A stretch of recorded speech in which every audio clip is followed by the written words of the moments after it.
Welcome, everyone. Thank you so much for being here. This is a really important panel and has generated a ton of online interest. It's a serious problem with some great people trying to find options and solutions for us. Cancer and infertility, what are my options? This panel is moderated by Alice Crisci, the founder and director, I guess, of Fertile Action? Sure. There you go. So she's the head of it anyway. Great organization. And does amazing work, so you really should head over to Fertile Action, one of our community partners. And with that, I will also say that we have to give a huge thank you. None of these sessions are possible, especially in the first year, without somebody taking a chance. The Turek Clinic was first to take a chance and sponsor this session to make it happen, both in the room and to make it available to our live audience online in the thousands, as well as California Cryo Bank's initiative, Fertile Future. So please do visit them and give them our thanks for making this session possible. Hopefully you will find inspiration and options to share with many. And with that, I turn it over to Alice. Thank you. Thank you, Jennifer. Oh, I'm very excited to be here. Thank you for coming. I would like to open today's session with finding out how many people in the room are cancer survivors. Quite a few. How about we just clap our hands for that? Yeah. Thank you so much for being here. I was diagnosed with cancer 5 years ago myself. I was 31 years old and kind of at the pinnacle of my career. I had just bought an insanely expensive house down in Redondo Beach. A year prior to that, was commuting back and forth between LA and New York City and living the high life. I was happier than I could have ever thought possible. And then on February 27, 2008, I got that fateful call while I was sitting in my office in New York City. Alice, you have cancer. Like those of you that are in the room who went through that experience, your life goes on pause. And for a month, my full-time job was being tested, poked, prodded, and with every conceivable diagnostic procedure to determine what my treatment plan was going to be. And as I lay recovering from a cord needle biopsy in the recovery room, my breast specialist said to me, "You might want to think about freezing your eggs." I was so fortunate that I was able to go through that process, and that embarked the journey of Fertile Action. So I froze 14 embryos with donor sperm from California Cryo Bank and 11 unfertilized eggs, and that, to me, felt like I would have the surest path to success in being a parent in the future. Fertile Action now helps women touched by cancer become moms. We say touched by cancer because we have so many male survivors whose wives are now experiencing the infertility journey from the remnants of their husband's cancer journey. So I'm thrilled to be here today to facilitate this conversation on cancer and fertility with three really incredible clinicians. We have Dr. Paul Turek from the Turek Clinic, who is a urologist, and he has written over 175 papers. So we're sitting with quite the overachiever to my immediate right. We also have Dr. Kelly Baek, who is a reproductive endocrinologist with California Fertility Partners. And she herself is very unique to us because she also went through infertility, not related to cancer, but when you are out and about meeting reproductive endocrinologists, you don't always find someone who's actually walked in your shoes before. And then we have the illustrious Dr. Jacqueline Casillas, who is an oncologist for UCLA in the pediatrics. And she has single-handedly really sparked the conversation about fertility preservation within UCLA. She's pretty amazing. So thank you all for being here. We're going to start today really by asking Dr. Casillas to explain what happens to a patient's fertility when they go through cancer treatment. So when someone's diagnosed with cancer, there can be often three choices or three different types of treatment you may be going through, whether it's surgery, chemotherapy, or radiation therapy. With different types of chemo agents, there is a risk for impacting on a person's fertility in the future. And so discussions up front really need to be made about what are the specific types of treatment and how that's going to impact. Like for a woman, for example, if she has to have radiation to her pelvis for some reason, your ovaries sit in that site, and so there is that risk for infertility from that type of treatment. But what happens is, it's part of an oncology doctor's things happen very quickly, and you go through all the different risks of your different chemo or radiation or surgical risks when you're going through that diagnosis. And so what happens is they touch on a lot of things all at once. Many times people are so overwhelmed by just, hearing those words that you have cancer. It's really hard to take in all of that information. But once the treatments begin, many times you don't have the options afterwards to really discuss what your fertility preservation options are. So it's really key to be able to have those discussions up front. In addition, it has to be safe. So for certain types of cancer, for example, for a woman, if you get diagnosed with acute leukemia, which is a cancer of your blood-forming cells in your bone marrow, sometimes your kidneys can be at risk. You could have a serious life-threatening infection all at the same time during your cancer diagnosis, so you may not have possibly the 2 weeks that a reproductive endocrinologist would need for a woman to be able to talk about fertility options.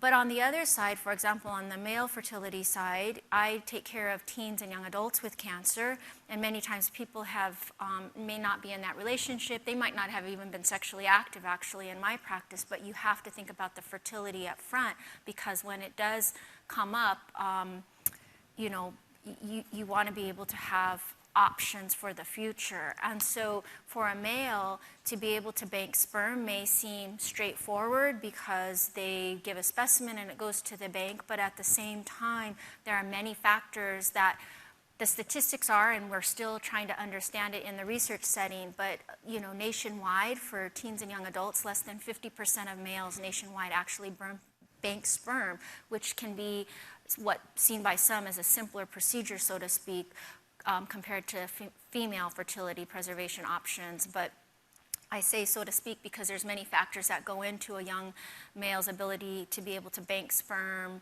having facilities, having the discussions with your doctors, having the financial means to be able to do these things.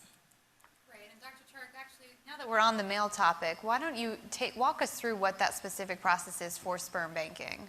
So for a young man, depends on their age, but if they're adolescent and they're not considered adults, they would have to have a parental consent along with their assent, and they would have to know how to ejaculate. I don't think any of us, are ready to teach them for that moment, although parents ask us to. Yes, they do. It gets very uncomfortable. There are ways to electroejaculate young men, which can be used in the operating room. So there's a way to do that, which different countries have different opinions about. So you're getting into a very moral area. But basically, it's pretty quick, and men usually don't mind if they know what to do. They don't mind doing it. And it's the cost and the information that they're missing to not do it. Each sample that's put in each sample that's delivered to a bank. You have to have a bank. Sometimes universities have them. California Crab Bank's an excellent place. But you do a semen analysis on the sample, and you can check its quality, and then they usually freeze it, and then most programs will also do a little bit of extra in a separate vial and thaw it and see how that sample will thaw at the end of the day. If the sample's normal, usually it's good for a couple of low-tech approaches to pregnancy. So you would divide it up into a couple vials, straws they call them, and then you could thaw maybe one or two of those and try to wash it and do something simple like intrauterine insemination, turkey basting to a guy, something simple like that to try to get a partner pregnant. If it's less than that quality, if the quality isn't that high, then it might be used for a test-tube baby technology, also called in vitro fertilization, which is an excellent resource for using that sperm. So, honestly, everything that moves is bankable. 1 sperm, 10 sperm, 20 sperm, it's sometimes the only opportunity. And so the biggest problem really in adolescent boys and up to adulthood is if they've gone through puberty, they know how to ejaculate, they've really never talked about it with their parents. So I usually meet with them alone and say, this is what you have to do. Are you comfortable? And if they don't know what I'm talking about, I kind of back off a little bit and talk to the parents more. If they do know, it's clear that they don't know the importance of it at the time because they're so stressed out. So you say things like, I know this doesn't matter to you right now, but it matters to your family, and it will matter to you in the future. And I don't order them around, but you really have to convince them that this is something they're going to think about a couple years after they go through cancer, because they're likely to survive. I mean, 80% are surviving cancer treatment, so it becomes an issue. And most men who have cancer, who get chemotherapy, will lose their sperm count. Most men coming into that therapy are already having low sperm counts, so it's definitely an issue. Honestly, it's the purest form of preventative medicine out there. Insurance generally doesn't cover it, so may I take an opportunity? Yes, you may, and I just wrote a book chapter this morning on insurance, so please. So we're announcing at this meeting a program initiative, nationwide initiative called Banking on the Future, which is going to start with adolescent boys and try to pay for, because that's one of the barriers, to pay for their sperm banking, at least the first sample, and the testing that's needed for it, because they have to have sexually transmitted disease testing in the bank before, as a blood test before you do it, to protect the recipient, whoever that is, of the sample. That's true with men and women. And so we're starting this, basically, it's now Davina Fankenhauser and I. She's at Fertility Within Reach in Boston, and we've been talking for a year and planning who's going to pay for it. We've gone to insurance companies, to their nonprofit arms to apply for grants. We've gone to local communities, IVF programs, and we're trying to get donations to pay for this. And we'd like to be able to pay for sperm banking among all adolescents, appropriate age adolescents up to adulthood, because there are free sperm banking programs, a small number of programs in the country, but it's the adolescents in need. So really there has to be a financial need, but we just want to remove that barrier and make it as quick as possible, because they don't have a lot of time and they're scared out of their minds and the family's scared out of their minds. But honestly, 5 years down the line, it's the top of mind. It becomes top of mind, is their fertility status. And I see those patients too.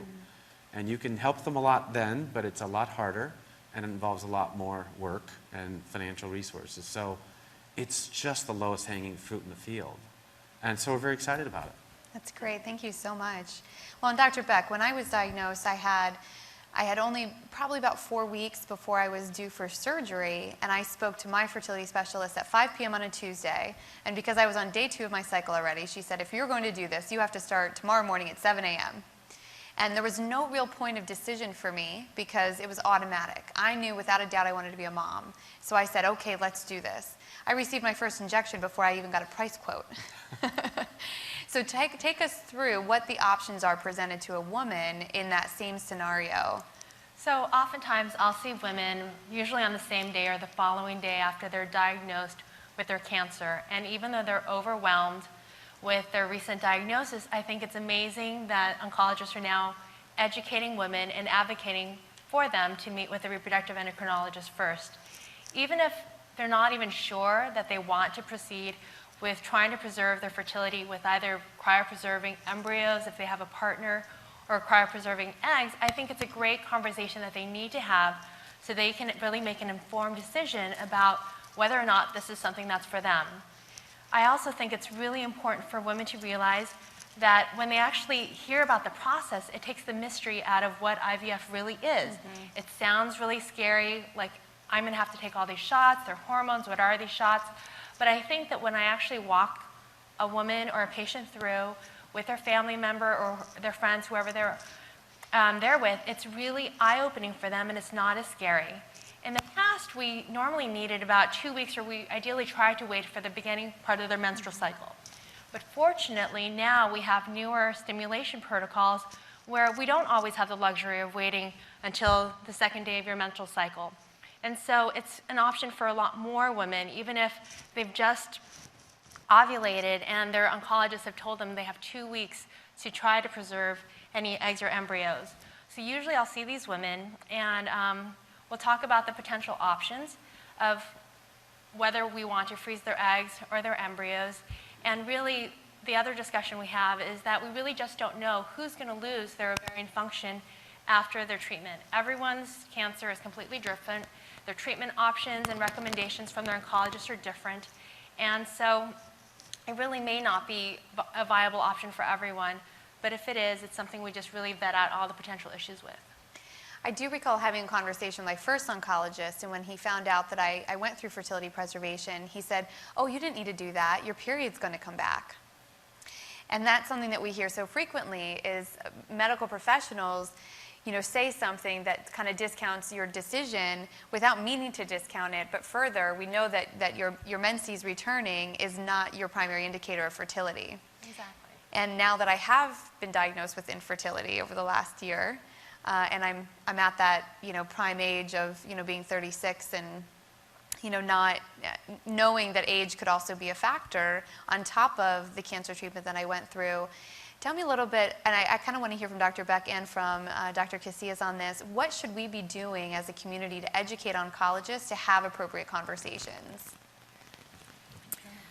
I think from the oncology community, it really is exactly like what this forum is doing in terms of bringing about awareness, because we often practice in our own silos. And so, for me, it's an honor to be on stage here with fertility specialists, because I'm not the one who necessarily will go through all the details, but I have to be able to be enough educated to be able to say, well, this is an alkylating agent, you're going to get Cytoxan as part of your chemo, and that may cause fertility problems, and go see the reproductive endocrinologist for the female, because they're going to ask me, they're like, what are some of the questions, and even that I should be asking those doctors.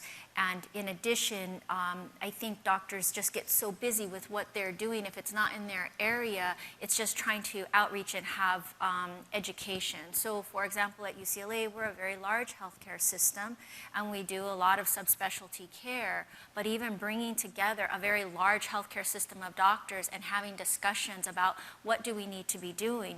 We're talking about within our oncology training programs, we really have to have our reproductive endocrinologists or urologists come into the oncology sessions to be able to discuss what they're discussing with the patients, because then that makes that dialogue a lot easier. The cost issues, I think that when healthcare organizations are also involved with other community organizations, it's wonderful that Alice and I can have, talks about what could we do together, because we don't need to reinvent the wheel or even think like one system can answer all the questions is really important.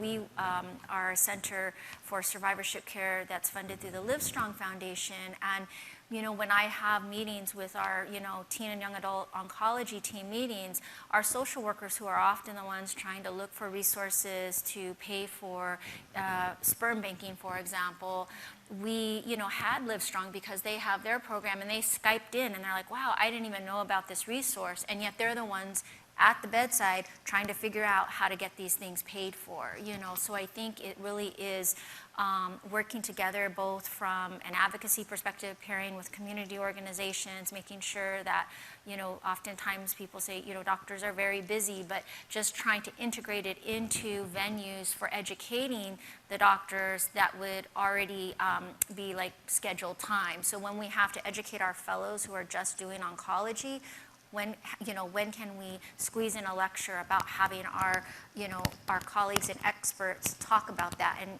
it's really eye-opening to hear that these are our doctors talking about you could have infertility problems in the future with your chemo and radiation, but yet not really have as much, not be able to say much more than that. And that's really hard for the patient, because there's so many questions, and going to another set of doctors too, it's like nice to have confidence. I know this doctor, I know their bedside manner. These are some of the things that are gonna hopefully help make it easier for that process. And on a personal note, I also went through infertility treatment, not because of cancer, but I used the UCLA healthcare system also early on in my oncology training, and I was even overwhelmed, and I worked there, so it was really something that as I got more into my own career, I said, this is something that really has opportunity to do, meet that mission of improving clinical care,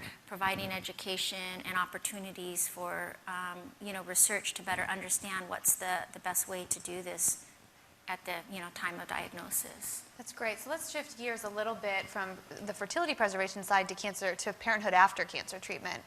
Dr. Turek, talk to me a little bit about the difference between infertility and sterility, and what are those kind of secondary side effects that can happen if a man is facing infertility or sterility?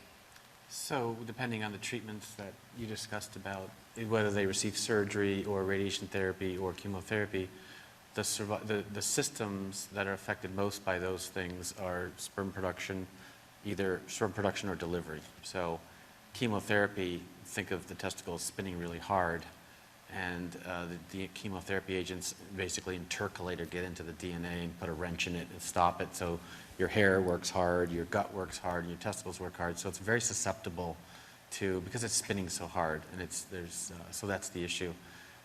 With that, and then surgery can affect delivery mechanisms through nerve injuries. And radiation is a direct toxin too, and we actually know those doses that testicles need to receive to have a problem or not. Depending on the cancer and all the therapy, men can do very well afterwards, but I wouldn't assume that. So testis cancer, for example, where one testicle is removed, so you're halfway, there's a hit right there, and then you get the other therapies, they do very well. Their natural fertility is very high. Just because they have one testicle does not really mean you're infertile. So sperm counts are typically low, and then they're hard to improve. That's one of the things. So in my practice, if I have a low sperm count, I look, what can I do to improve it? They're healthy living people. They just had this huge physiologic hit. And so that's one of the problems, is you can't really push them that hard to improve it for low sperm count. So this is where the technology is lovely, because it really is suited for these couples and men with low sperm counts not conceiving naturally to march up the technology ladder and do what it takes, and it works really well. The sperm quality after cancer therapy usually normalizes, not the quantity, but the quality of the DNA of the package within a year. So we usually recommend not trying for a year, even if you have a sperm count. A scientist, Andy Wyrobic, did a study on Hodgkin's lymphoma survivors and showed that the rate of DNA problems in the sperm goes way up early on and then comes back down, and it takes about 3 months to make a sperm. So about 6 months later, most of it's washed out. So you think about birth defects and issues with children, the healthy children is what you want. We usually say, with some therapies 6 months, but usually a year to try. And those babies are fine. There's no increased risk of birth defects in bank sperm or in natural sperm of survivors of cancer. So it's an amazing process. The quality control in sperm production is incredible. To go through the hoops that it has to go through to become a sperm with a tail is enormous. And even though we do a lot of technology, we still don't bypass some of those most important barriers. So it's a sign of, I feel confident about that. Sometimes, however, you don't end up with a sperm count, and that's called azoospermia, and that's called sterility. And in those men, you typically think of it as a coffee cup, and the testicle is a coffee cup, and you put a third of a cup of coffee and you shake it, and you can't see anything spill out, which means you're sterile, there's no coffee, there's no sperm in the ejaculate. But if you looked in that cup, you might see some sperm, you might see some coffee. And so you make more sperm than you ejaculate as a man. We don't know what that number is, but there's a threshold over which it appears in the ejaculate. So just because you're sterile to the real world in the ejaculate with no sperm doesn't mean you're truly sterile and there's no sperm being made. And in fact, it's miraculous, but there are usually pockets of sperm in men, with who've had chemotherapy and radiation. Surgery is really not an issue. It's a delivery problem. Sperm is usually there.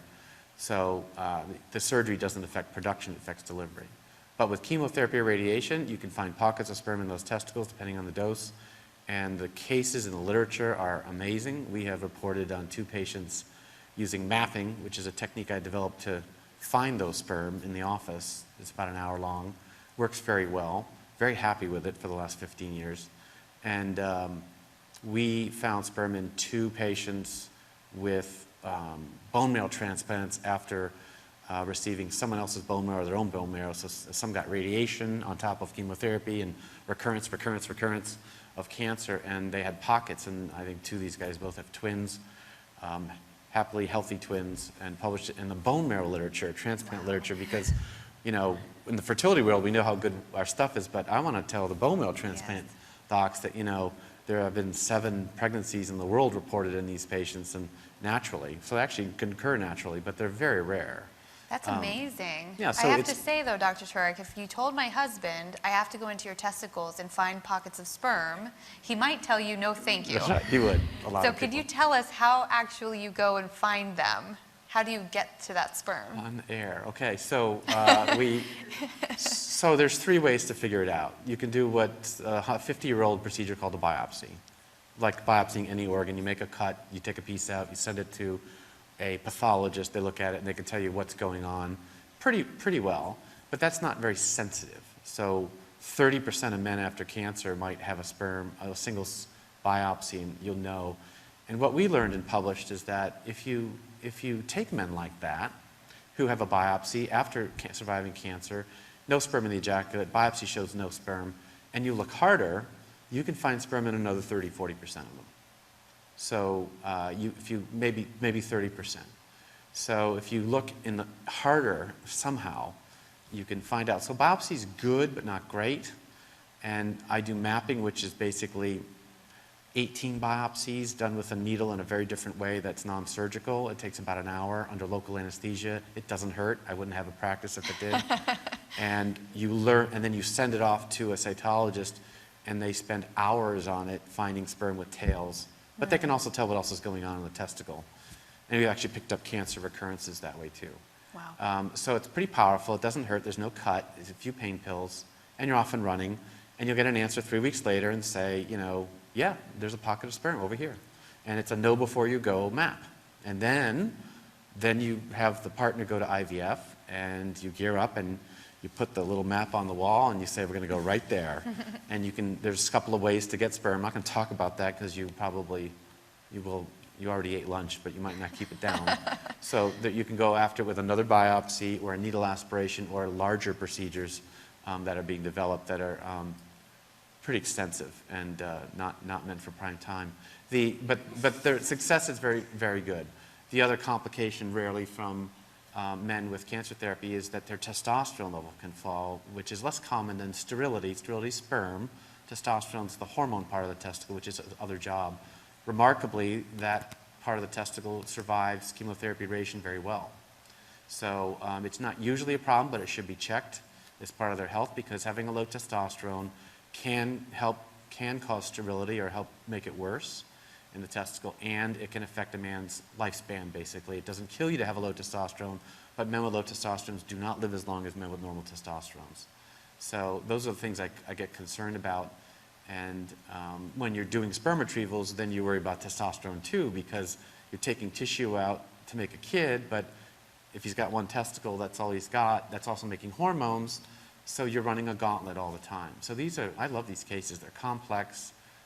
You have to satisfy many needs, and they're ultimately challenging, very driven patients.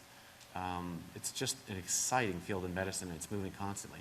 Yesterday, I announced the artificial testicle. So, I get depressed when I call a patient and say, I couldn't find any sperm, and I don't think anyone else can, but maybe there's a small chance, but maybe we should think about other options. Well, the options I'm working on are doing a different kind of scan of the testicle, instead of with needles, doing it metabolically, and I presented that yesterday, where we just put them through an MRI machine and try to divide the testicle into 100 or 200 little voxels in 3 dimensions and ask of each place, is there sperm there, based on a chemical signature of sperm and its protein expression and substances. So it's very exciting.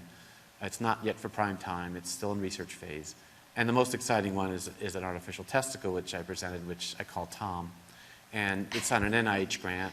And this would be something where we would take a stem cell of some kind, and there's 3 basic kinds of stem cells. Hopefully, it could be a skin cell. And take a biopsy from a man here, put a Band-Aid on them, and then turn that cell into a stem cell, an embryonic-like stem cell, which the Nobel Prize was given for in October last year. And then take that stem cell and push it down the path of a sperm in an environment where it might like to do that, which would be not a petri dish, but an artificial testicle. And so we're creating that testicle because people have tried it without it, and it's just not getting there. Even though it works in mice, it's just not getting there. So we have Tom running, and we're loading it up with stem cells, and it's running beautifully, and we've got our fingers crossed. Great. We've got the brain trust, And we're hoping to create usable artificial sperm with men's genes in them. Great. So at the next Fertility Planet show, you can introduce us to Tom. Yes. Yes. Now, Dr. Baek, on the female side of the equation, if a woman is facing infertility and not sterility, what are her options for family planning? So for a woman who's gone through chemotherapy, and so if a woman, after she has gone through her treatment and she still has some ovarian function, depending on what her hormone profile shows, what her ovarian activity shows in terms of does she have follicles, is her follicle stimulating hormone level not elevated, how many eggs is she producing every single month, and is she ovulating properly? It really depends. If everything is functioning well, we could just start off just very simply. You know, she would do a routine evaluation like everyone else. We would check for their anatomy to make sure her tubes are open, her cavity is normal with a hysterosalpingogram. We would check her partner's sperm if she has a partner for a semen analysis, or we would use a donor sperm. And we could start off very, conservatively with an insemination, depending on her age and what her ovarian function is. If, however, she's older and there isn't a lot of ovarian activity, and we really feel like there are potential months that we really need to take advantage of, then we may talk about being aggressive sooner than later and looking at IVF. I think that's kind of an interesting concept, really, is that how soon someone wants to actually become a parent becomes very critical to which path that they take, right? Absolutely. So, doing insemination after insemination works for some people who feel like they have maybe a couple of years to experiment what's going to work for them. And those that want kind of the fastest path to success could always turn to IVF to have a very controlled environment to attempt to have a child. But I think another important issue to think about is if you have a young woman who is diagnosed, let's say, with breast cancer, and it turns out she developed breast cancer at a young age because she carries the BRCA gene. So this is something that's really important for women to know, is that if you are a carrier for this gene, we now have the technology that we can actually create a probe to test embryos or eggs once they're fertilized in the future when you're ready to use them. We can test to see if these embryos are actually affected with the gene or not. I recently had a woman who at 27 was diagnosed with advanced breast cancer. She had just delivered a baby, was breastfeeding, felt a lump in her breast. She told her family members, she told her physicians, everyone said, it's just a milk duct. But she just she wasn't comfortable with it. So she actually got imaging, got a biopsy, was diagnosed with breast cancer, and it actually turned out it was very advanced and it had metastasized to the bone. So she went to several cancer centers, and there was even one here in Los Angeles who told her, you have advanced breast cancer, you're a carrier for BRCA2, we really don't recommend curative treatment, we're just going to offer you palliative treatment. Well, good for her. She actually kept on going, and she found a center that helped her fight the cancer. Prior to doing this, she actually froze embryos with her husband, and now she's cancer-free. She just recently came back. She had a surrogate. We made a probe. It took about 3 to 4 months. We tested her embryos. She didn't have a ton. We tested her embryos. She had 2 that weren't affected, and now her surrogate's pregnant. So it's pretty amazing. But that's amazing. But I think it's amazing that people don't realize that that technology is available, because even her gynecologist had told her, the technology's not there. You really shouldn't do it. Just do your cancer treatment. And even the cancer doctors, a couple of the cancer physicians, thought it was a waste of time, and they thought, your prognosis is really poor. You shouldn't really do it. But for herself, she really needed to do it just for her own sense of hope. Yeah, we could do a whole panel on the physician's responsibility in instilling hope. We could probably do a whole session on that. Are there any audience questions that we could take?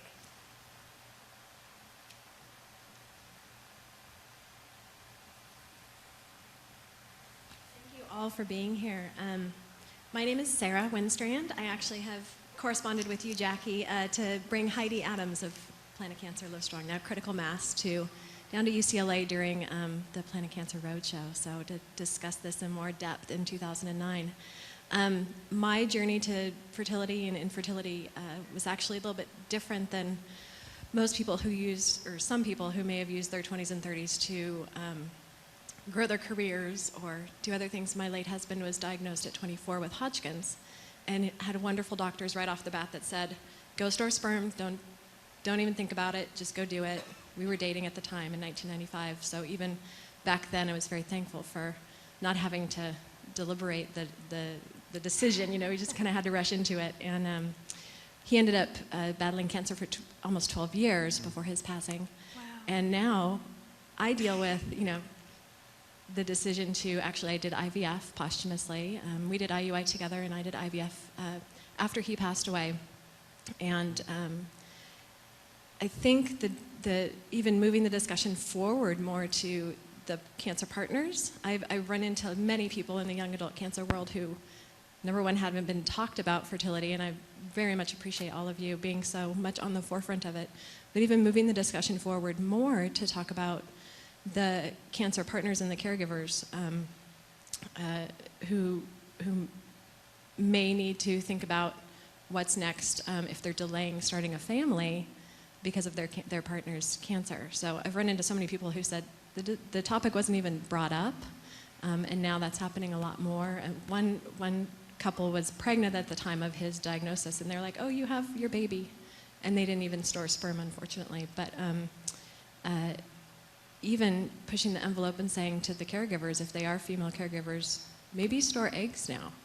If your partner is storing sperm, store eggs now, because I would have loved to have had 24 or 26-year-old sperm, or eggs, to be able to combine with his stored sperm. So thank you very much. Do you see that? Do you see that that's like taking it way too far into the discussion, or do you see that that's something that could be brought into the dialogue? Sarah, thank you for bringing this up. I think that you have raised a very important part of the conversation that is difficult to talk about, because you've raised not only what happens if your partner dies, but what do I do with stored specimens in the event that that does happen. You gave me chills explaining your story, and I just want to acknowledge you for your bravery too, and opening up this part of the conversation for us. I want to touch on two things that you mentioned. Dr. Baek, can you tell us the difference between egg freezing technology now and embryo freezing in terms of success rates, since it was just recently taken off of the experimental list, to kind of address Sarah's question? I think with both egg and embryo freezing, always the success rates are definitely closely associated with the age of the egg. The younger the woman when her egg or embryo is created, the higher the pregnancy rates. What we have found recently with the newer procedure, with the way we're freezing the eggs, is no longer with a slow freeze, but with vitrification, where we're flash freezing them. In the past, the biggest issue with freezing eggs is that eggs, unlike sperm, have a lot of water content. And so when we try to freeze them, water would expand and the egg would crack. But now with a flash freeze, it actually goes into an immediate glass-like state and it doesn't undergo the expansion. And so what we're finding is that, especially if women are younger, if we're freezing eggs, the viability of those eggs and the associated pregnancy rates are comparable to a fresh egg. For an embryo, it really depends at what stage the embryo was frozen. Higher pregnancy rates are associated with embryos that are frozen right at fertilization or the 2PN stage, again for a similar reason.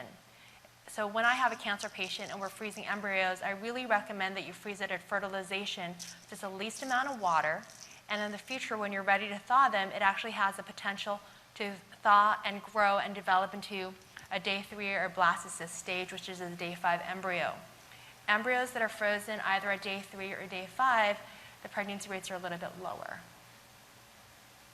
Dr. Turek, have you seen in your practice that situation that Sarah is speaking about, which is you have a young man in his 20s who is dating and does have a partner, and you recommend that he stores sperm. Have you started to see anyone kind of asking, well, should we create embryos if we're only dating? What are the ethical considerations there? Or should perhaps she go ahead and freeze her eggs while he's freezing his sperm so they have all their available options in the future? So I too had shudders when I heard that. I mean, we've published on postmortem sperm retrieval. The person who was supposed to speak here, Cappy Rothman, who was the first man to publish on it, but we have a series from California and Israel, because the Israelis army asked them to freeze sperm before they go in the army. It's a pretty active army too. So we have some of the only reported pregnancies in that situation, but this is where I put on my sort of divinity hat, where I almost went once, because you're way beyond science here, and it's very personal. So I've been involved in teens of cases, tens of cases where there is an emergency or someone's dying and they want sperm, in all situations, some of them just brutal, and had to make decisions. But there's now laws on sperm banking or postmortem or perimortem sperm banking, someone who's in a coma or someone who's dead, and we know exactly, physiologically published, you have 36 hours to get sperm, no matter where they are after they die, to get good sperm and frozen. That was the limit of the series we had. But, it's a horrible number to publish. So I have a lot of experience, but I haven't seen that about the partners saying this.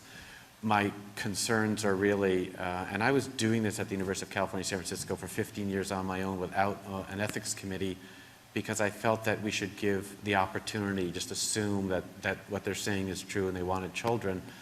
But now it has to be, in England and other countries, it has to be written down. So there has to be written permission from the donor.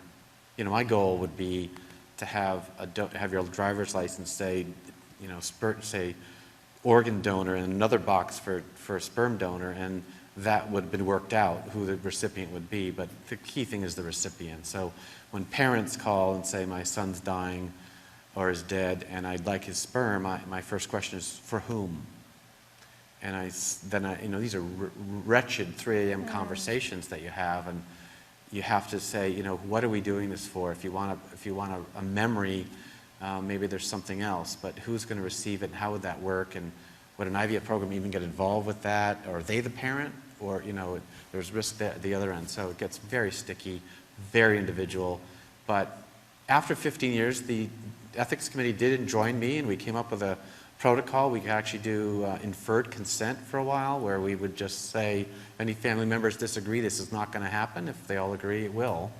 And we assume that this was the truth, and there's been some amazing cases, and it's very extreme, and I'm not proud of it necessarily, and it's just one place I feel comfortable going at times, but it shakes you up. And just wanted to clarify, I used his stored sperm from before treatment. I used it posthumously after he passed away. Sure. I didn't do a post-mortem retrieval of it. But so.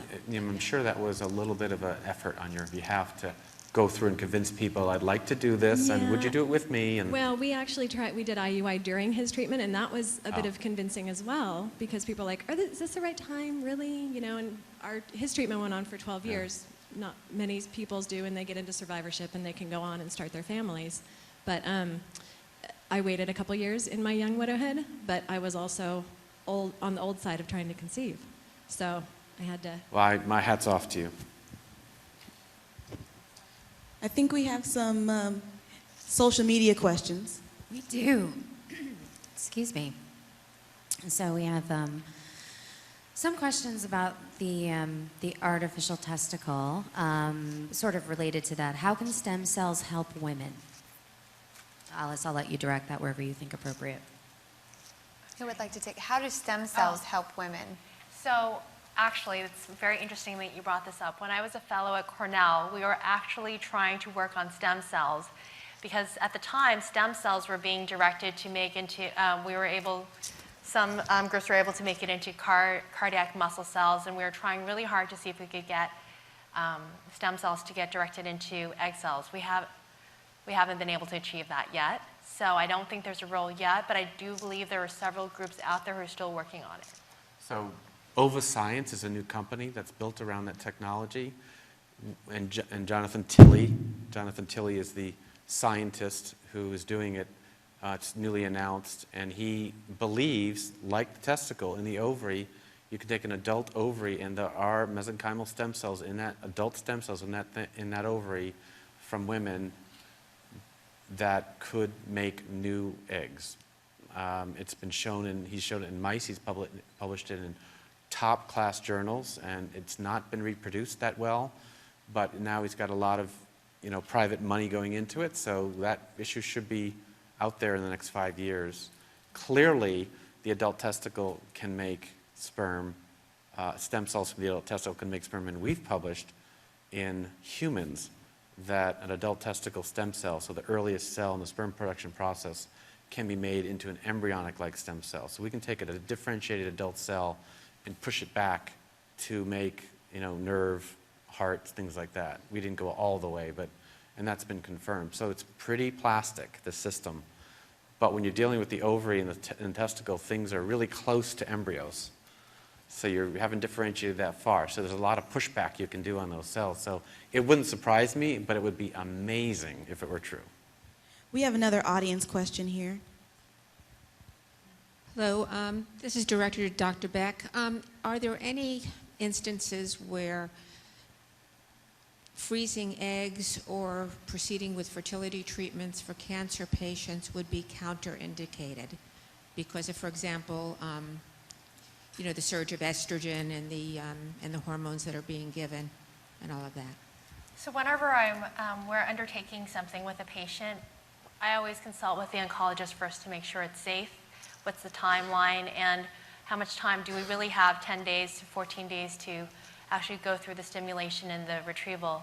Even in breast cancer, when cancer tumor cells are estrogen or progesterone receptor positive, we found that a short course of stimulation won't have a long-term negative impact.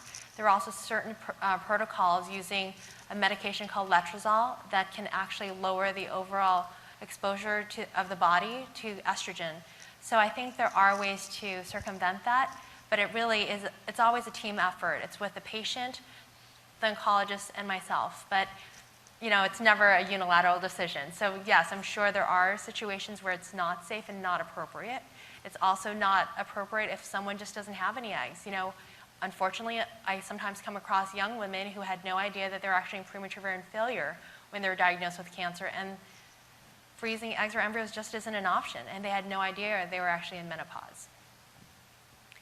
Most recently, in October, I believe it was NYU Fertility published a paper on improved survival rates for women with estrogen-sensitive cancers who go on to carry a pregnancy after it's been deemed safe from their oncologist. And that was very reassuring to me because I am an estrogen and progesterone-sensitive breast cancer survivor who is doing a frozen embryo transfer this Wednesday. So we were very excited to hear that latest research. All right, we have another question on the net. All right, so how do you face the daunting cost of all this when you also have to deal with a cancer diagnosis? So the question is, how do you deal with the cost of all of this when you're also dealing with a cancer diagnosis?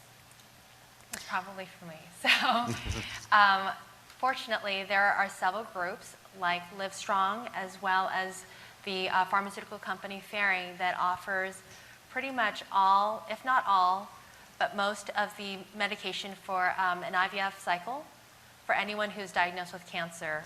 Livestrong has a certain application that depends on how much income you have, whereas the one from Ferring is actually, it's not based. Anyone who is diagnosed with cancer, who is going to be preserving their embryos or eggs, will get all of their medications covered through the company. My practice is actually affiliated with Livestrong, and we offer a 25% off the current cost of an IVF cycle.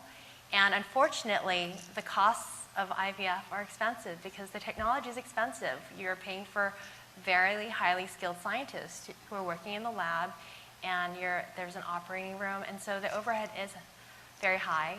But we try really hard to work with our couples. So if I have a patient who's diagnosed, and if I'm unable to see them the same day, usually I'll just call them that night, and we'll talk over the phone and figure out if this is something that they're interested in. And so it's not really, whenever it's about cancer, I think everyone in the practice, and I think just with what we do in medicine, is we're just trying to do what we can to help and keep their options open. In Now- sperm, there's some sperm banks offer deals for men because it has to be decided quickly. I usually negotiate with the oncologist to get a couple of days of time. So I can say, can we just wait 3 days so we can get a sample or two in? So I'll be their lawyer in a sense. And so our program is, I think, is the first for young adult teens, teens or young adults for men to bank sperm, need-based, 300% poverty level or below, and you'll get it. And then There are several programs. I think Livestrong offers the discount through California Crowd Bank, so that's a good resource for adult men to do it, and there might be another program that does it free. So you have to do the internet search, but Livestrong would be a great place to start. And Banking on the Future would be found at fertilityforthenreach.org, which is Davina's website on helping patients just the cost of infertility. And she's working on those initiatives too. We've posted that as a resource on our website as well, so Thank people you. can find it there. I do want to mention, Jennifer, that Fertile Action also has a pro bono network of egg freezing specialists throughout the country. And we also recently rolled out the first surrogacy and egg donor and IVF grant for the cancer survivors in our community as well. And we found just a phenomenal couple to present the first surrogacy grant to. So you have a lot of advocacy groups who are working on this issue. Then you also have a lot of advocacy groups who are working on the insurance issue to help things get covered. The number one thing that we can get covered from insurance is going to be the consultation with Dr. Turek and with Dr. Baek. That we do recommend that the oncology side, that Dr. Casillas would do some kind of formal referral form to facilitate that process, because insurance companies do like to see that there is a referral process in place, and then a letter of medical necessity that does describe what the recommendations are for the consultation, and then certainly what the treatment plan is. Now, in addition to that, the Affordable Care Act actually spells out a patient appeal process that insurance companies have to adhere to. And I'm now encouraging patients to go through the appeal process. In the case of Dr. Baek's fertility preservation, some women in California, the average cost is $14,000. That's the average cost. So some clinics are going to be higher, some clinics will be lower. And what we can do is at least start that conversation with your insurance carrier by first doing a pre-authorization. If you get a denial on the pre-authorization, then we can actually start the appeal process. The appeal process can go all the way to an external review. So I do believe that the more patients ask for this to be covered, and the more that go through this process, and granted, I know how painful that is because I had cancer. You're fighting for your life. You're fighting for insurance coverage every step of the way for all kinds of things. And now I'm suggesting and fight for coverage for fertility preservation. But it's an admirable, worthwhile fight, because eventually we will be able to actually get insurance mandates in place. And I would also say, depending on where you're being cared for, if you have it's so much to go through in terms of trying to hear about what treatment you have to go through. You're not feeling well many times. And so there may be a social worker. So we always say, have your team of, being able to accept that help. Many times as a young adult, we'll see they want to be independent and they may have to come back to their family to ask for help. But we say, take people always, when you're diagnosed with cancer, they say, well, I might not have talked to people, but, trying to accept help, if it takes a lot of work to go down all these options for payment options, and particularly for those that may be uninsured and then might get some public assistance to go through cancer treatment, but making use, if there is a social worker, and really pushing them to see if they can know of options, family members, contacting all of these organizations that are in the advocacy role. I know through Critical Mass, which is our Young Adult Alliance in the United States, one of the physicians up at Oregon has been trying to make the case with insurance companies that not necessarily for the actual reproductive options after cancer therapy, but up front, making a cost argument that just like you would not deny a cancer patient an anti-nausea vomiting medicine because that's a side effect of chemo, Exactly. You should not deny a cancer patient fertility preservation options because, again, that's a side effect of the cancer treatment. And so I think he's publishing on that as well, but I think just really having a voice because, to other parts that are similar to,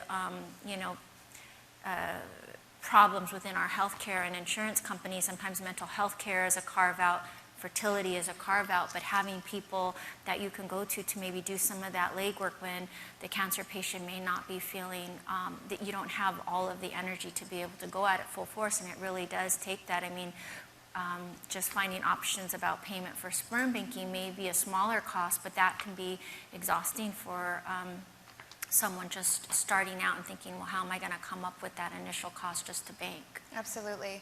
Now, Dr. Casillas, how long after someone has completed their cancer treatment are you comfortable with them embarking on the parenthood journey, attempting to achieve a pregnancy? I mean, I think similar to what was said here, there's many, different types of cancer diagnosis, so it'll really be in the context of what your diagnosis is, but usually we say for about a year. The first year, you're kind of recovering from the cancer treatment, there might be toxicities, you're in a stage where the cancer survivor is getting a lot of screening to make sure that there's not disease recurrence. And so that's kind of the upfront first year after cancer therapy has finished. And so we usually say, depending on that, after that first year, just like was said, then to start those discussions with the fertility specialists. Great. And Dr. Baek, if someone is sterile, what are some of the other options that they can pursue if they cannot have a biological child or if they can't carry a biological child? So if they're sterile, one option is adoption, but if they wanted to try to carry, if they were allowed to carry a pregnancy, they could also consider egg donation, where you're using the egg of a younger woman who's in her 20s. And finally, if they still wanted to try to create a pregnancy with their partner, but they were unable to carry a pregnancy, you'd be using both an egg donor as well as a surrogate. Is there also embryonic adoption? There are, we call it embryo donation, and I know it sounds like semantics, but I really recommend embryo donation over embryo adoption. I guess it's all where you consider life to begin, but it also has to do with embryo donation programs don't make you jump through all the hoops that an embryo adoption program requires of you. An embryo adoption program requires that you go through the home visits as you would for a regular child adoption. Excellent. So I think we'll kind of wrap up with the notion that there are many ways to have a family, and although cancer in and of itself is a crisis and a terrible, terrible journey, when you're out on the other side, there is hope, and there are all kinds of options to becoming a parent after. I'd like to thank Fertility Planit for all their hard work on this show today. You can continue this conversation online with pound fertility and hashtag FPS13. I'd also like to thank Ustream for videoing this and putting it online so that we can get this message out to everyone. I'd also like to thank my fellow panelists, Dr. Casillas, Dr. Baek, and Dr. Turek. You were fantastic. I think we probably learned quite a bit in the audience today that you might not have been counting on a Sunday afternoon, especially with the artificial testicle that we can't wait to hear more about. And I'd also like to thank Dr. Turek and his Turek Clinic and California Cryobank for sponsoring today's talk. And certainly each of us will be available after the panel to handle your additional questions. So thank you all for joining us, and enjoy the rest of your show.